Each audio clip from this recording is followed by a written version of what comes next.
Yo mga padi, meron lang akong i-share sa inyo na isang ginagamit natin sa pag-motovlog. Yung mga mount na ginagawa natin. Yung gamit natin na matagal na. Dun sa isa nating helmet na luma yan, ayaw na nung helmet pero yung Hank gusto pa. Sureball ang camera mo dito na hindi malalaglag kasi ito, tingnan mo naman yung helmet natin na luma, G. 4 na taon yata, ni hindi man lang yan natanggal. Ayun o. Tapos pag tinatanggal ko yan, tamo. Napakatigas ang sumasama na yung pyesa ng helmet. Tingnan mo naman oh. Kanyang katiba yan, G. Napakatigas niyan. Tingnan mo naman. Nagbablog ka o gusto mo na siguradad sa biyahe mo at naghahanap ka ng helmet mount na mapagkakatiwalaan mo, eto na yon. Hank.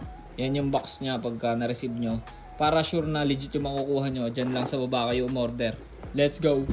And hindi nga pala fit to all tong Hank. So kung ano yung helmet nyo, kunyari LS2 Rapid o LS2 Storm o kaya naman katulad nitong sa atin na HJC C10, ayun yung bibilin nyo. So hanapin nyo na lang dyan sa shop nila na ilalagay ko sa link sa baba kung ano yung helmet na inyo. Let's go!